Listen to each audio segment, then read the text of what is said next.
question that always pops up when talking to clients over the phone, and I know you're thinking about it too, is how much is it going to cost to market my refractive surgery practice? Now, there are certain factors you need to consider prior to coming up with an estimate because each of your practices are different. So that's what we're going to talk about in today's video. Hello, everyone. This is Eric Barbour, and welcome back to the channel. If you want to learn more about generating premium refractive surgery patients, you have come to the right place. Before we move on, though, be sure to subscribe and hit the notification bell because I put out new videos with tons of content just like this one each and every week. Now, let's answer the question of how much does LASIK marketing cost? Because that's what you're here for, right? Well, here's the truth. You can't know the exact cost until you do some preliminary research to understand the factors that will impact your costs. So I'm going to share those factors, the things you need to consider so that you can have a better understanding of why you can see some wide variations in cost across the board. So let's start with the first factor, and that relates to how competitive your market is. So the competitiveness of your market is going to have a dramatic impact on how much it's going to cost to advertise and attract patients in your area. I mean, we see this play itself out in your lead costs. So let me give you an example. If you're in a market or an area that typically has a lot of affluent people with the means to afford elective surgery, generally speaking, it's going to cost you a little more to attract those leads because those types of people tend to attract a lot of competition from other practices hungry to have those same folks as patients as well, right? Or maybe you're in an area with a large group of upwardly mobile young professionals. You know, the key takeaway here is typically when you practice in an area with large pools of ideal patients, they are naturally going to be more competitive, and by default, that could potentially drive up your lead costs. But the exact opposite is true as well. Areas that are less competitive can lead to lower costs. But the bottom line is competitiveness is something that we need to factor in when estimating what your costs will be, because again, this will have a direct impact on what your lead costs will be. The next factor to consider is the platform you plan to advertise on. So the basic rule of thumb here is that the higher the quality of the lead, the more expensive it is going to be to attract that lead. So let's use Facebook, for example. If you're advertising on Facebook as your primary means of attracting patients, you know, let's stop and think about typical Facebook behavior for a second.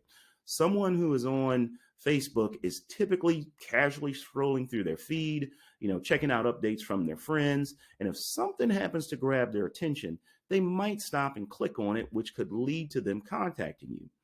Whereas people searching on Google have specific intent. Their intent is generally something along the lines of having problems with their vision. You know, they're tired of wearing glasses and they want to touch base with an ophthalmologist to understand more about their refractive surgery options, or maybe they've actually already decided that they're going to have some type of refractive surgery done, and they want to know how much does it cost. They want to know how do you finance it. They want to know what the recovery times are, right? When they're at this point in the stage, they're specifically on Google looking for an answer to their question, which is why we specifically like using Google so much as a starting point, because the leads you get from Google are generally much higher quality leads. Facebook, on the other hand, is perfect for retargeting people who've already visited your site, or maybe they've already seen one of your Google ads. But generally speaking, if you source patients directly from Facebook, they will cost less but be of a lower quality. Whereas Google, higher quality, they may cost a little more, right? But all those factor into what your overall marketing costs are going to be. Another factor you want to consider is how well your advertising campaigns are fine-tuned and what is the process to keep them optimized. Now, here's what that means. When advertising online, things that work today may not work tomorrow, so you need to regularly test and optimize your campaigns. I mean, Facebook and Google are always changing their algorithm. So whether it be daily, weekly, monthly, or whatever, your campaign needs to be optimized to manage your costs. Ideally over time, you'd hope that your costs are going down as your efficiency and quality go up. However, you need someone at the wheel who is competent, right? That really understands what they're doing. And if you have someone at the wheel who is incompetent, they may actually cost you more money over the long run, right? And this actually brings me to my next point.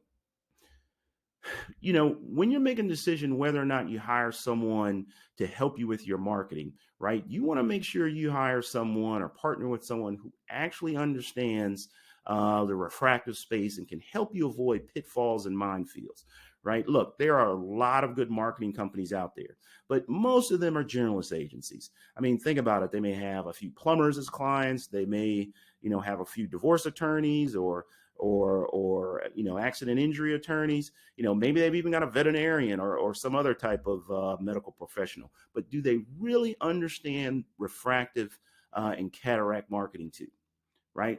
You got to ask yourself that. So I highly recommend you partner with someone who specifically has subject matter expertise in your area. And for you, either you or someone on your team, you need to have a base level understanding as well, so that you can have a grasp of what your marketing partner is doing. And to do that, I'm going to give a shameless plug for our new book. It's called Refractive Surgery Marketing. It's a complete marketing blueprint of the things you should be doing. It's a complete system, right? And after reading this, you will have a firm grasp of the things that you need to have in place, right? So when you're talking with your marketing partner, right, you can kind of have a measurement tool or a base level of understanding in place to make sure that they're doing what they're supposed to be doing. And if you want a copy of that, either send me an email or just to leave a comment below this video, and we'll reach out to you and make sure we get a copy in your hands. And finally, something that a lot of people overlook is how effective is your team, right? And here's how I want you to think about this, right? If you've done all the right things of generating leads, if you've done all the right things to get leads to the point where they're actually calling your office or coming to your office, you want to make sure that your team is effective.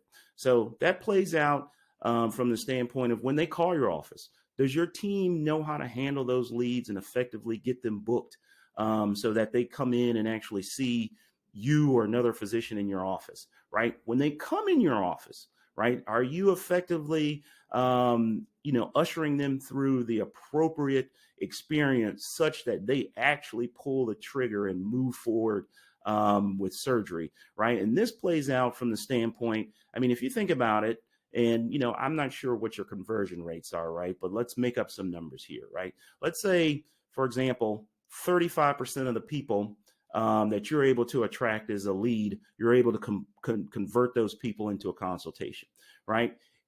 Imagine what happens, right, if you increase your effectiveness of how your staff talks to those people on the phone when they call you, such that you move the needle from that number from a 35% conversion rate to maybe a 40 or 45% conversion rate.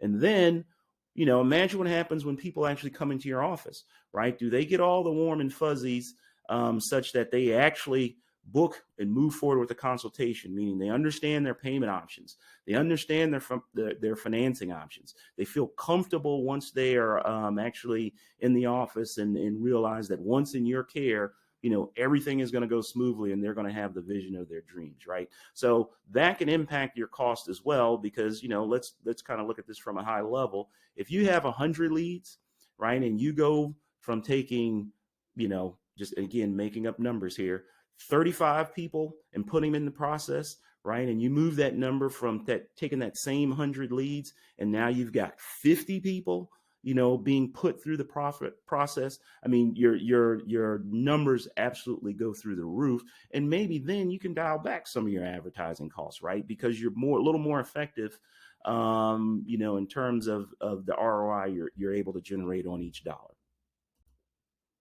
So hopefully I've given you some food for thought regarding factors that may impact your LASIK marketing costs.